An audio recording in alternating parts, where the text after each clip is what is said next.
Olá, e para o vídeo de hoje eu tenho aqui uma matriz de bordado desenvolvida pela nossa aluna lá do curso Wilcom Experience, onde a gente ensina programação de bordados. E hoje eu estou aqui com a logomarca desenvolvida pela Aline. Bem-vinda, Aline.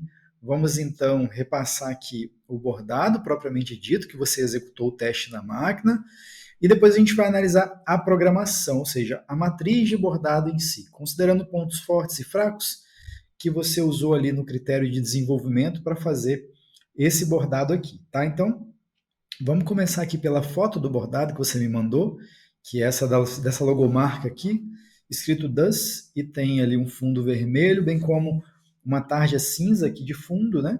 E um contorninho. Beleza, sem muito segredo. Você trabalhou com tatame, ponto tatame no fundo, ponto cheio nas letras e também ponto cheio nos contornos. Beleza. Teve um aspecto não muito saudável, tá, o Aline, nessa parte aqui dos contornos. Ainda não consigo, olhando pela foto do bordado, eu consigo perceber que há algo ruim aqui nessa parte, tá vendo? Teve um desencaixezinho aqui no contorno, que não dá pra gente ainda, pelo menos não por essa foto, considerar exatamente o que deu de errado. E eu percebo também uma falta de alinhamento, tá vendo? Dos pontos, ó. Alguma coisa está em comum, tá vendo? Alguma coisa não está legal nessa configuração do ponto, pode ser do bordado, pode ser da programação, a gente vai analisar. Só estou aqui considerando aqui o que eu achei de ruim no aspecto desse bordado. Foi essa parte dos contornos e também essa parte dessa falta de alinhamento dos pontos dessa extremidade dessas letras. Está muito serrilhado, tá vendo? Tá como se tivesse algum tipo de efeito, e eu não entendo que essa é a característica dessa logomarca aqui. Então, por isso que eu estou considerando um defeito. Mas, beleza, vamos ver a outra foto, que é a do avesso, que a princípio parece que está legal, né? Não dá para avaliar se a densidade da linha superior e inferior está errada ou está boa, olhando esse bordado de fundo, no caso desse bordado aqui, porque a largura do ponto cheio é largo demais para a gente analisar, e também foi bordado letra branca, então, como a linha da bobina também é branca, eu não consigo observar o que é linha de bobina e o que não é, porque é tudo branco. Tá? Então, não vamos considerar, não vou entrar no mérito aqui ainda dessa parte de se possivelmente é por conta da tensão, a regulagem de intensidade do fio, de tensão do fio, da linha de bordar na máquina, seja a linha superior ou linha inferior, que é a linha de bobina, se ambas ou se apenas uma ou qual delas está com algum tipo de falta de regulagem. Tá? Vamos analisar então a programação agora para a gente ver se a gente acha alguma coisa para acertar na programação. E aí eu estou observando aqui que são 3 cores, você trabalhou, né? A primeira aqui é a imagem. Vamos dar uma olhadinha rápida aqui na imagem de fundo que você usou para vetorizar. Deixa eu ativar a imagem aqui. Deixa eu ver se a imagem está sendo exibida em algum lugar aqui, beleza? Deixa eu ativar aqui, mostrar vetores. Mostrar imagens. Deixa eu ver se a imagem não está por baixo, está aqui embaixo. Beleza, a imagem está embaixo aqui do bordado em si. Fidelidade com relação à arte original você teve, então você fez a programação do bordado, ou seja, fez o redesign, a vetorização, assim dizendo, da logomarca bacaninha, ou seja, absorveu bem o respeito em relação à arte original. Obviamente teve uma liberdade de fazer as letrinhas da palavra mídia um pouco mais gordinha, um pouco maior, com um espaçamento um pouco diferente, para poder o bordado se comportar melhor em termos de tamanho da letra. Então eu gostei, até porque é bordado por cima de um fundo tatame, né? Então eu achei que é válido, né? Só tem que tomar um pouco de cuidado, mas ficou legal. Cuidado que eu digo para não aumentar demais o tamanho, não ficar discrepante demais da logomarca original. Mas aqui eu não vejo nada de agressivo nesse sentido, não. Então, fidelidade da arte, beleza, passamos dessa fase, por isso eu vou excluir essa imagem daqui, inclusive. Deixa eu destrancá-la aqui e deletar. Pronto, agora vamos analisar a programação do bordado em si. Bom, primeiro critério, tem 3 cores, beleza, não repetiu cores em momento algum. Então, vermelho, cinza e branco. Então, a máquina vai ter 3 paradas para troca de cor, apenas. Não vai ter vermelho, cinza, branco, vermelho, cinza. Não vai repetir. Ela vai fazer cada cor no seu determinado momento ali, saltando de um objeto para o outro, mas sem precisar ficar repetindo as cores na máquina de bordar. Beleza. Agora vamos colocar aqui para redesenhar devagar, para a gente ver o comportamento, né, a programação, conhecer a lógica de programação que você usou para criar essa matriz aqui. Então, Shift R aqui no teclado, vamos colocar para iniciar o processo de costura, simulando ali o processo de costura da máquina de bordar, independente de qual seja a máquina de bordar, seja doméstica, seja industrial. Ele vai fazer aqui uma simulação representando o que vai acontecer na máquina com relação a essa sua programação. De maneira assertiva, você colocou aqui um ponto suporte por baixo, mas sendo bem sincero com você, Aline, eu acho que não precisava ter esse vazado das letras, tá? Eu não acho que é necessário nesse caso aqui, dessa logomarca. Eu preferiria trabalhar com um tatame plano total de fundo e depois trabalhar com as letras em ponto cheio por cima, tá? Primeiro, porque a letra em ponto cheio ela dá uma cobertura por sobre o tatame bacana. É suficiente, pode ser trabalhado sem problema algum, ponto cheio por cima do ponto tatame, tá? O contrário que eu sou um pouco, sei lá, pode, em alguns casos pode dar ruim, mas nesse caso aqui, ponto cheio por cima do tatame pode fazer sem medo. Esse é o primeiro aspecto. O segundo ponto é que quando você faz no tatame, você vaza a letra, enquanto a máquina está bordando, ela vai deslocar o tecido. E pode não encontrar o ponto cheio da letra, ele pode não coincidir com o vazado que você criou. E aí pode criar um espaço vazio entre o ponto cheio da letra e o vazado do fundo do tatame, tá? Então é mais por uma precaução, esse segundo aspecto que eu trouxe para você aqui. Então por esse motivo eu sugiro aqui a gente não fazer vazado as letras, tá? E depois ele está fazendo aqui agora o ponto cheio, que eu já peguei aqui uma outra observação que eu vou te passar também já. Aqui ele está fazendo, aqui tem mais uma observação para te dar também com relação ao ponto suporte das letras. É um ajustezinho bem simples para você corrigir aí. E também vou falar da densidade do ponto. Tá? Tudo isso somado, tá, Aline, vai contribuir com a melhora, né, da programação, vai modificar a estrutura da programação e, consecutivamente, vai trazer um resultado potencialmente muito melhor a título de bordado lá na máquina, independente da máquina que você venha utilizar, tá? A máquina de bordar em si. Então, primeira etapa, nesse caso, Aline, eu vou fazer uma cirurgia nessa primeira cor aqui. Selecionei a cor, Shift S para exibir apenas ela, logo Shift S significa mostrar apenas esse,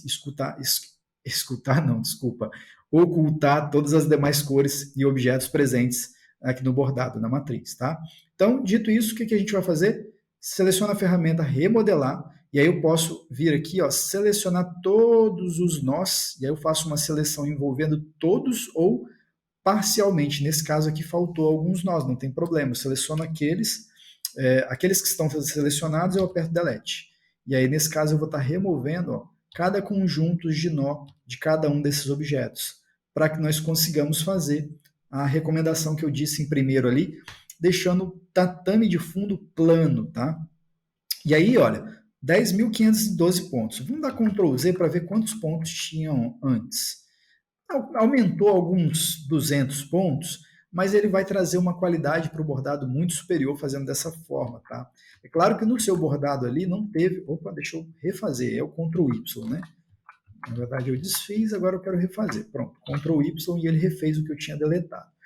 E o que eu mudaria aqui ainda seria a entrada e saída do objeto, tá? Então, para começar a costurar esse objeto aqui, como você colocou o ângulo nesse sentido, diagonal, você pode começar bordando lá em cima e terminar na outra extremidade lá embaixo, para ele evitar essa costura, ele evitar essa costura que ele estava realizando no meio. Vou dar um Ctrl Z para você ver aqui, ó.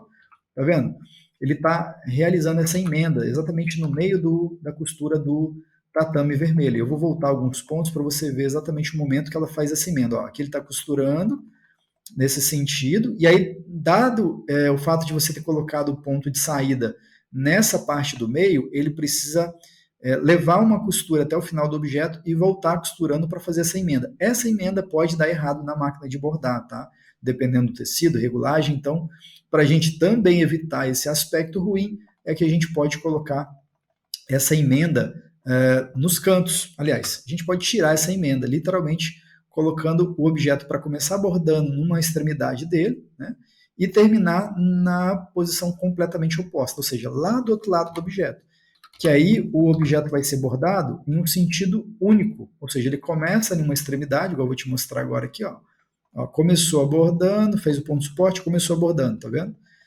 Teve uma emendazinha aqui, então não dá para se livrar de toda ela, mas é melhor a gente evitar ao máximo. Tem algumas que a gente não vai conseguir resolver, outras sim. Então a gente prima pelo caminho aí onde a gente consiga ter a menor quantidade possível de emendas no tatame, tá? Então beleza, esse é o primeiro aspecto que eu faria de alteração no caso desse bordado referente à primeira cor. A segunda cor, deixa eu ver aqui. A segunda cor é o seguinte, tá muito no limite, tá vendo? É uma alteração bem simples, principalmente nessa parte aqui, ó, tá vendo? Quase ele não está entrando aqui para o meio do contorno. E aí o que acontece? A máquina desencontra um pouquinho, ela acaba encolhendo o tecido, que é natural, e acaba não sendo suficiente fazer o ponto cheio do contorno por cima para dar acabamento nessa lateral aqui, nessa extremidade. Então o que a gente faz nesse caso? Pega as extremidades do objeto, né, o contorno do objeto em tatame, e leva ele até o meio da costura desse contorno branco, tá? Garantindo então que a gente vai fazer com que o ponto cheio dê um acabamento independente se a máquina vem ou não desencaixar essa partezinha. E aí essa parte de explorar, né, a extremidade aqui dos traços do objeto em tatame, você pode levar ele também até no limite aqui do contorno externo, tá? E aí você pode aplicar isso que eu estou fazendo não somente nesse retângulo da parte cinza, como também na parte vermelha, que eu observei que você também não levou, né, a área de preenchimento desse tatame de fundo, tanto para o vermelho quanto para o cinza, até o limite. E aí você, eu não vou fazer com todos para o vídeo não ficar grande, tá? Mas basicamente o que eu fiz no cinza, você precisa fazer aqui no vermelho também, ou seja, pode tocar aqui embaixo o vermelho no cinza, porque depois o branco vai dar acabamento. Porque isso aqui é garantia, ou seja, é uma forma que a gente vai garantir que o bordado vai ficar bom, o comportamento dele vai ser adequado na máquina, independente do tecido que você ou seu cliente venha bordar. Isso exige aí menos da máquina, tá? E menos do tecido, porque ele vai travar um pouco melhor o tecido ali, ele vai explorar um pouco mais a área de costura, e aí depois você dá um acabamento com o ponto cheio. Vai ficar lindão o bordado, e a gente garante aí um resultado bom, né, em maior parte dos tecidos, tá? Então essa é a segunda recomendação para você ajustar aí. O ponto de suporte, tanto do vermelho quanto do cinza, está certo, ponto de suporte tatame, já que o ponto é tatame. Deixa eu só conhecer aqui qual a densidade que você colocou. Você colocou a densidade de 0,40 em ambos, beleza, tá certo. Não tem por que recomendar alteração nesse caso, não. Agora, com relação às letras em ponto cheio, eu digo que você precisa ajustar somente, aí eu vou exibir só a cor branca aqui para a gente trabalhar especificamente com ela, para ficar mais fácil a gente identificar isso. Está vendo que o ponto de suporte do branco, olha, ele não está seguindo a forma do objeto, ele não está fazendo a angulação do ponto de suporte de acordo, respeitando a angulação do próprio objeto, tá vendo? O ângulo do ponto está certinho, acompanhando o formato da letra, porém o ponto de suporte, que é o que vai dar sustentação para o tecido receber os pontos na hora que a máquina for bordar, não está na posição certa. E para acertar isso, você vem aqui em ponto de suporte e coloca por segmento. O ponto de suporte em si, o tipo de ponto está certo, que é o zigue-zague. Só que você precisa marcar por segmento para ele corrigir essa angulação do ponto de suporte aqui, tá? Então você clica, vem aqui em ponto de suporte, coloca por segmento para todas as letras. Poderia fazer tudo de uma só vez, tá? Mas preferi fazer individualmente aqui. Basicamente é isso. E esse aqui também você ativa, por segmento também, já tá? Beleza. Outra coisa que eu vou recomendar, Aline, para esse bordado aqui, é colocar um pouco mais de densidade, principalmente nessas letras mais cheinhas aqui do meio, tá? Coloca uma densidade um pouco maior, para o bordado vai ficar um pouco mais carregado, porém ele vai dar um acabamento melhor naquela questão do contorno que eu falei ali. Então, em vez de 0,55, coloca, sei lá, nesse caso aqui, 0,40, vai ser uma densidade legal, tá? Vai aumentar a carga de pontos, vai encarecer o bordado? Vai. Só que a qualidade visual do bordado, depois de finalizado na máquina, vai ser muito melhor. Fora que os pontos vão ficar mais bem alinhadinhos aqui na extremidade das letras, diferente do que a gente viu ali atrás, tá? E a divisão automática aqui, você pode trabalhar com 12 só para poder tirar, tá vendo essa emendinha aqui, ó? Por que ele aplicou isso? Porque a distância que você havia colocado na divisão automática aqui não era o suficiente para poder cobrir todo esse objeto sem dar salto. Então ele deu uma costurazinha no meio aqui. Então eu coloco 12 milímetros aqui só para garantir que nesse objeto não tem esse saltozinho, porque na ocasião aqui não ficou uma coisa com um aspecto muito saudável, não era objetivo aqui nesse caso, né? Basicamente é isso. Com relação aos contornos, esse contorno central, ele pode também invadir um pouco mais, ele pode explorar um pouco mais esse contorno externo, uma vez que ele está sendo bordado primeiro, então ele vai ter um acabamento, né? Ele vai ter o contorno externo dando acabamento dele, então por segurança a gente pode explorar um pouco mais. E para finalizar, eu recomendo também aumentar um pouco a densidade dos pontos desse contorno aqui. E aí você pode trabalhar com 0,45 nesse caso, que vai ficar bem servido, vai dar uma cobertura de ponto legal, vai ficar interessante. A única coisa que eu não gostei aqui, Aline, com relação a esse contorno, foi porque você trabalhou com, possivelmente você usou curva complexa para fazer. Nada de errado com relação ao uso da ferramenta. O que eu não gostei foi que essa espessura ficou diferente dessa aplicação, tá vendo? Então, eu faria o seguinte nesse caso aqui, tá? Vou fazer só para você ver. Faz um quadrado aqui, ó. E aí, em vez de você usar a ferramenta curva complexa, você pode usar, por exemplo, a ferramenta de contorno e aplicar, por exemplo, uma entrada C. Né? Então, vamos aplicar aqui uma entrada C, por exemplo, nesse objeto. Ó, exatamente isso aqui. Ó. Tá vendo? Esse aqui é o objeto. Vou colocar laranja para você observar a cor, a diferença. Tá vendo? Olha como é que a espessura ficou toda uniforme. Porque a entrada C vai te permitir criar um objeto em ponto cheio, de modo que você consegue controlar a espessura dele através da guia especial, mudando aqui o valor dessa largura da coluna da entrada C em milímetros. Então aqui está com 3 milímetros, que é o que eu faria para esse bordado aqui. É uma espessura boa. E ela fica uniforme, como você está vendo, tá vendo? Se eu tirar, você vai ver quanto mais fino está essa parte aqui comparada a essa. Então, vou dar um Ctrl Z para voltar aqui o objeto. Ó.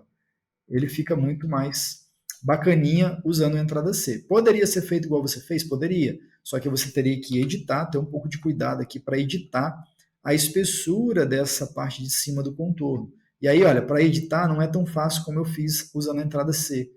Eu tenho que editar, olha. Ou dá para selecionar os dois nós? Dá, mas querendo ou não, você tem que editar cada uma dessas extremidades aqui separado. Então, não consegue garantir uma produtividade ali na hora de operar essa edição. Então, por isso que eu recomendaria usar a entrada C, tá? Mas basicamente é isso. No geral, o bordado ficou bem bom. É só recorrer essas alterações aí para você ter uma qualidade ainda melhor no seu bordado. Beleza, Aline? Espero que você tenha gostado e a gente se vê no próximo vídeo. As recomendações que eu dei nesse vídeo aqui foram baseadas no software Wilcon Embroidery Studio, que na minha opinião é o melhor software de programação de bordados do mundo. E para você assistir mais vídeos como esse aqui e ficar por dentro das melhores práticas sobre bordado computadorizado, basta então você se inscrever aqui no nosso canal do YouTube e também seguir a gente lá no Facebook e no Instagram. Aqui no YouTube é importante também você ativar o sininho para receber as notificações toda vez que a gente publicar um vídeo novo. E se você gostou desse vídeo, já aproveita para deixar o seu like e a gente se vê então no próximo vídeo. Até logo!